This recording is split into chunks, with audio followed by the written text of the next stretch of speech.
तो अगला दिन स्टार्ट हो चुका है और मैं भी नहा धो के तैयार हूँ और अभी एक दो मंदिर और कवर करने हैं हम लोगों को आज। तो वहाँ पे चलते हैं और वहाँ पे जाके मैं आपको आगे की अपडेट देता हूँ। तो सुबह सुबह अगर आपकी आंखें खुले और आपको सामने ऐसा कुछ नज़ारा दिखाई दे अपनी बालकनी से, तो इससे अच्छा तो कुछ हो ही नहीं सकता। तो चलते हैं आगे और बाकी की अपडेट मैं आपको आगे देता हूँ। तो हम अपनी जर्नी को कंटिन्यू कर चुके थे और अभी हम लोगों को जाना था उज्जैन स्थित सभी मंदिरों के दर्शन करने के लिए। और हम लोग पहली लोकेशन के लिए निकलने के लिए यहाँ से ऑटो ले चुके थे। ऑटो पकड़ने के बाद में हम लोग अपनी जर्नी की तरफ आगे बढ़ चले और देखते ही देखते हम लोग ऐसी लोकेशन पर पहुंच गए जिसकी शायद आपको भी उम्मीद नहीं होगी। दरअसल यहीं पे वो एक आश्रम है जहाँ पे भगवान श्री कृष्ण ने अपनी शिक्षा ली थी। तो हम लोग महर्षि सांत पानी आश्रम आ चुके हैं जहाँ पर भगवान श्री कृष्ण और बलराम जी ने शिक्षा प्राप्त की थी और इसी आश्रम से भगवान श्री कृष्ण ने अपनी 64 कलाओं की शिक्षा को प्राप्त किया था।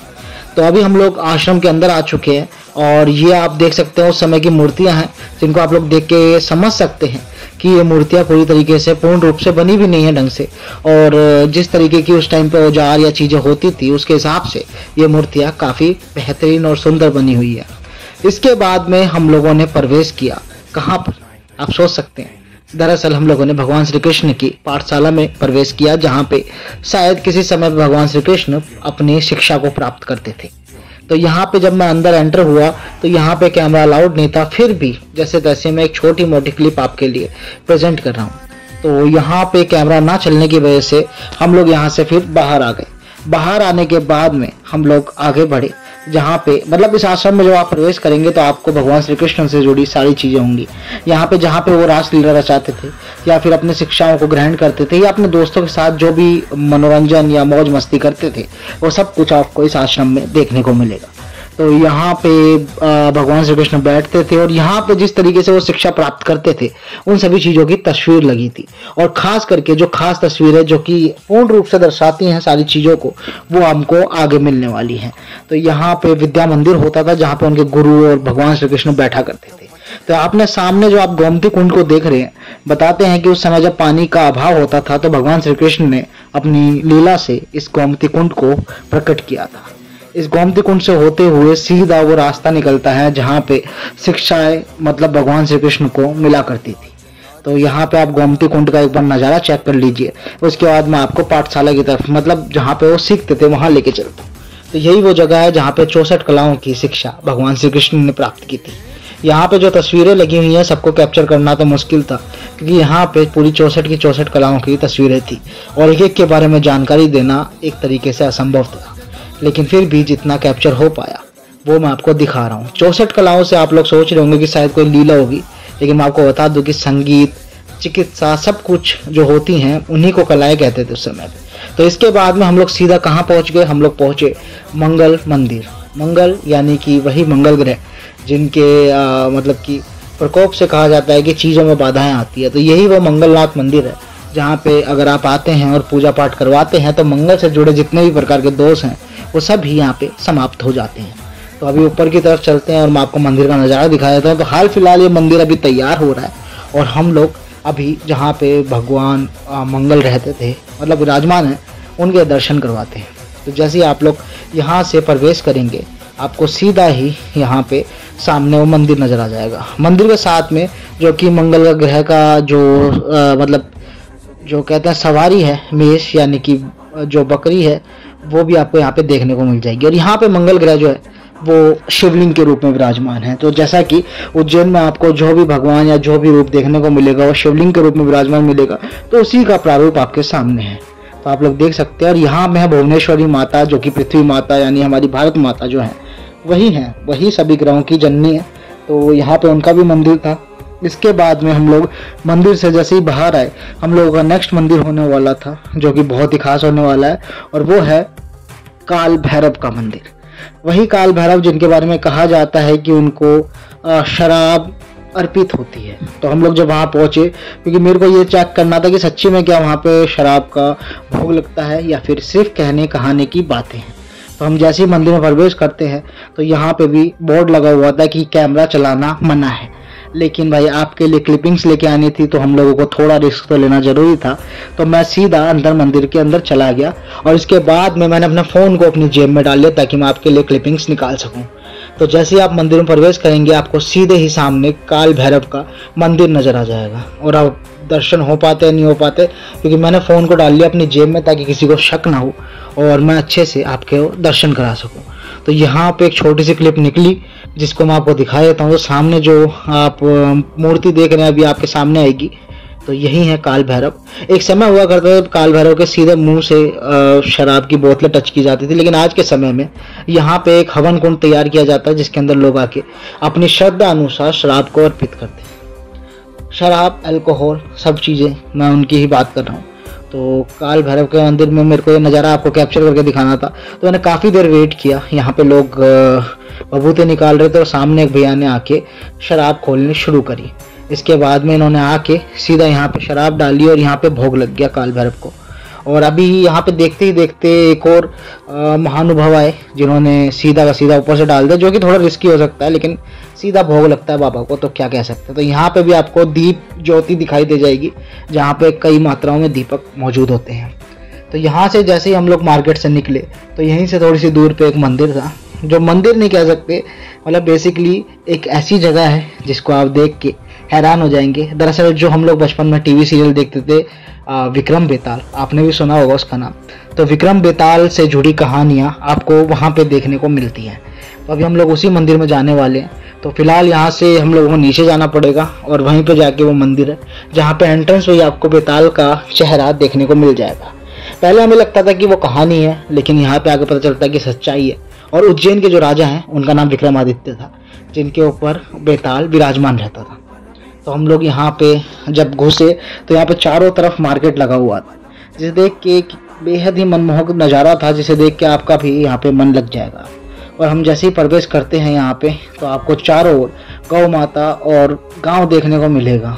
एक बहुत अच्छी जगह पे है और यहाँ पे कुछ गुफाएं भी बताई जाती हैं जो कि बेताल के समय से हैं। और अंदर जाएंगे हम लोग, वहाँ का नज़ारा भी आपको दिखाएंगे, जो काफ़ी खतरनाक गुफाएं भी हैं। गुफाएं खतरनाक तो नहीं कहेंगे आप, बेसिकली क्या है कि वहाँ पे अंदर मतलब गुप्त गुफाएं हैं जिनको देख के गर्मी और चीज़ों का एहसास होता था। यहाँ पे एक शिवलिंग है जिसका दर्शन मैं आपको बाहर आते हुए करवाऊंगा, लेकिन सबसे पहले मैं आपको एक चीज़ दिखाता हूँ, वो है बेताल।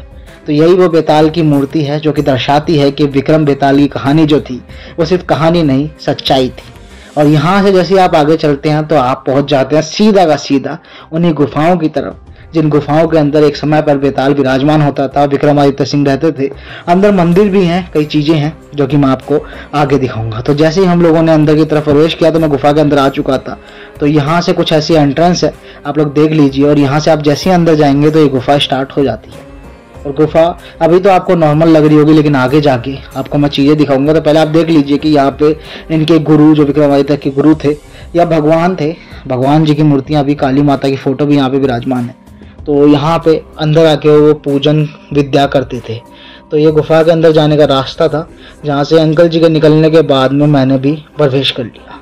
अब मेन गुफा होती है स्टार्ट यहाँ से, जो कि बहुत गहरी होती है। और बाहर आने के बाद में नज़ारा जो है वो आपको मैं दिखाने वाला हूँ, क्योंकि मेरे को यहाँ पे लग रही थी बहुत ज़्यादा गर्मी और मैं हो चुका था पूरे तरीके से पसीने पसीने। तो अभी बाहर आऊँगा तो आपको नज़ारा दिखाऊंगा। पहले मैं गुफा के अंदर के नज़ारे आपको दिखा देता हूँ। तो फिलहाल ये सीढ़ियाँ उतरने के बाद में हम काफ़ी ज़्यादा अंदर गर्भगृह के अंदर आ चुके थे। काफ़ी गहरी गुफा थी और आप लोग देख के इस डिज़ाइन को कह सकते हैं कि उस समय विदाउट टेक्नोलॉजी इन सब चीज़ों को बनाना कैसे संभव था। लेकिन भाई संभव है, आपकी आंखों के नज़ारे के सामने है, तो कुछ भी कहना गलत नहीं होगा। मतलब उस समय होगा कुछ टेक्निक या कुछ भी चीज़ें, लेकिन आज के समय से वो लोग उस टाइम पे आगे थे। जो चीज़ें हम लोग आज बना रहे हैं वो चीज़ें वो पहले ही बना चुके। तो ये सब देख के अचंभा होता है, लेकिन क्या कह सकते हैं, कुदरत का नज़ारा है। उनके टाइम पे क्या चीज़ें थी वो तो उन्हीं के साथ चली गई। तो यहाँ पे गुफा के अंदर काफ़ी देर हो गई थी। और यहाँ पे जैसा कि मैंने आपको बताया था कि उज्जैन में आपको सिर्फ और सिर्फ भगवान शिव देखने को मिलते हैं, तो वही नज़ारा सामने है। यहाँ पे भी हम लोगों को शिवलिंग देखने को मिल गई। और ऐसा कुछ मेरी हालत हो चुकी थी गुफा के, और हमें घुसे हुए मात्र 5 मिनट भी नहीं हुए थे और सांस आनी मुश्किल हो गई थी। और थोड़ा सा पसीना, थोड़ा क्या मतलब भीग चुका था पसीने से ऑलमोस्ट, आप लोग देख सकते हैं अपनी आंखों के सामने। और इसके बाद में एक गुफा और थी जिसके अंदर जाके भी मैं आपको नज़ारा दिखाऊंगा। तो चलते हैं आगे की तरफ और वहीं पर जाके आगे गुफा में आपको दिखाता हूँ। तो आप इस गुफा पर नज़र डालिए और उसके बाद मैं आपको मिलता हूँ। तो यहाँ पे जैसे ही आप प्रवेश करते हैं, मतलब गुफा के जो दरवाजे हैं वो इस तरीके से बनाए गए हैं कि लाइक हो सकता है कि उस समय पे जो डाकू, आतंकवादी या कुछ भी जो भी कह सकते हैं आप, वो लोग अगर मतलब अटैक करने आए तो यहाँ पे बचाव हो सके। उस तरीके से कुछ इस तरीके का गुफा का नज़ारा है। तो यहाँ पे कुछ ऐसा आपको प्रतीत होता है, मूर्तियाँ बनी हुई हैं गुरुओं के, मतलब कि प्रतिमाएं स्थापित हैं यहाँ पे, और शिवलिंग तो आपको देखने को मिल ही जाएगी। तो यहाँ पे हम लोग गुफा के अंदर घूम के, मतलब यहाँ कुछ ज़्यादा कुछ देखने को नहीं था, और उसके बाद में हम लोगों ने ठाना कि अब गुफा से बाहर चलते हैं और बाकी का नज़ारे करते हैं। तो मैं आपको बता दूं कि इस गुफा के बाहर निकलने के बाद में आप मेरी हालत देख सकते हैं। मैं सिर्फ 2 ही गुफा में गया था और कुछ ऐसी मेरी हालत हो चुकी थी जो कि अब आपके सामने है। मैं पूरी तरीके से पसीने में भीग चुका हूँ। हालत काफ़ी बुरी थी, सांस नहीं ली जा रही थी क्योंकि काफ़ी गहरा था, और लेकिन आपके लिए मेरे को रिकॉर्ड करना था, इसलिए मैं गुफा के अंदर गया और ये सब कुछ रिकॉर्ड करके लाया। और देखना भी जरूरी था भाई, विक्रम बेताल की कहानियाँ हम लोगों ने सिर्फ किस्सों में सुनी थी और आज अपनी आंखों से उनकी स्थान को देख रहे हैं। तो इसके बाद में हम लोग सीधा यहाँ पे दर्शन करने के लिए निकले और बेताल की फोटो फिर से हमारे सामने थी। और मैंने जो आपको खास प्रतिमा, मतलब शिवलिंग बताई थी जो कि विक्रमादित्य सिंह के हाथों से यहाँ पे विराजमान की गई थी, वो शिवलिंग यहाँ पर है। मतलब ये तो भगवान शंकर जी की मूर्ति है और यहाँ पे वो शिवलिंग है। आप लोग देख सकते हैं कि नंदी की आप प्रतिमा को देख के समझ सकते हैं कि भाई कितना पुराना ये मंदिर है। इसके बाद हम लोग बाहर की तरफ निकले, जहाँ पे देखने को तो कुछ नहीं था, मतलब था तो मार्केट, लेकिन कुछ ऐसा नज़ारा नहीं था कि जो कि मन मोह ले। लेकिन भाई हमारा अंतिम दिन था यहाँ पे उज्जैन में, और इसके बाद में हम लोगों को दिल्ली निकलना था। तो हमें रास्ते में मिल गई एक गाय, जिसको मैं यहाँ पे चारा खिलाने लगा। चारा खिलाने के बाद में हम लोग आगे की तरफ जब बढ़े तो हमारा भी मतलब अंदर गुफाओं के अंदर घुस के प्यास लग गई थी, जिसके बाद मुझे एक सोडा वाले अंकल मिले, जिनकी मेकिंग आप देख सकते हो। यहाँ पे नींबू और जलजीरा पता नहीं क्या क्या मिला के तैयार कर रहे थे, लेकिन इनकी जो जलजीरा बनाने की टेक्निक थी वो काफ़ी ही अलग थी, जिसको देख के मैं खुद अचंभित हो गया कि क्या बात है। तो मैं आपको दिखाता हूँ। तो यहाँ पे इन्होंने नींबू तो निचोड़ दिए थे। इसके बाद वक्त हो चला था इसमें मसाला डालने का, और जो आखिर की टेक्निक है यानी सोडा बनाने की, वो आप देखिए। इन्होंने सीधा पानी भरा नॉर्मल, जो कि इन्होंने मयूर जग से निकाला, और इसके बाद में इन्होंने अपने ये पता नहीं किस चीज़ की गैस थी, कार्बन डाइऑक्साइड होगी, जिसके अंदर उन्होंने बोतल को लगाया और यहाँ पे इन्होंने सोडा बनाना तैयार कर दिया। बार बार अंकल खोल रहे थे और इसके अंदर गैस बना रहे थे, जिसको देख के लग रहा था कि काफ़ी आनंद आने वाला है। तो अभी इसको टेस्ट करते हैं, उसके बाद मैं आपको बताऊंगा कि वाकई में क्या ये चीज़ जो है वो स्वादिष्ट थी या सिर्फ और सिर्फ दिखावा थी। तो यहाँ पे पहला गिलास जा चुका है मन्नू के पास, और मन्नू के बाद में मेरा गिलास मेरे पास आ गया था। और सबसे बड़े फायदे की बात कि अंकल ज़बरदस्ती पिला रहे थे भाई यहाँ पे, मतलब मैंने जैसे ही पिया उन्होंने फिर से मेरा गिलास भर दिया, जो कि काफ़ी अच्छा लगा। और इसके बाद में अब वक्त हो चला था हमारा रेलवे स्टेशन जाने का, लेकिन रेलवे स्टेशन से पहले हम लोगों को किसी ने बताया कि एक और मंदिर, जो कि मैंने आपको बताया था जो यहाँ पे दूसरे सिद्धिपीठ है, उनके मंदिर में हम लोग आ चुके थे। और यहाँ पे भी मतलब कि काफ़ी सारी भीड़ उमड़ी हुई थी। और इस सिद्धिपीठ का नाम है माँ गढ़कालिका, जो कि मैंने आपको पिछली ब्लॉग में बताया था कि यहाँ पे 2 ही सिद्धिपीठ हैं, एक सती माता का मंदिर और एक ये गढ़कालिका। तो यहाँ पे आप लोग देख सकते हैं लोगों ने अपने मन की बातें, मन की इच्छाएं यहाँ पे दीवारों पे लिख रखी हैं। तो दूसरे सिद्धिपीठ के भी मैं आपको दर्शन करा चुका हूँ, और अब हमारा वक्त हो चला था फाइनली स्टेशन जाने का, क्योंकि ये गढ़कालिका का मंदिर हमारे स्टेशन के बीच में पड़ा था। तो सडनली हमारा प्लान बना यहाँ पे दर्शन करने का, और हम लोग निकल चुके थे अपने रेलवे स्टेशन की तरफ। काफ़ी अच्छा नज़ारा था, काफ़ी अच्छे दिन बीते और मज़ा भी काफ़ी आया। मैं भी होप करता हूँ कि आप लोगों को भी काफ़ी मज़ा आया होगा।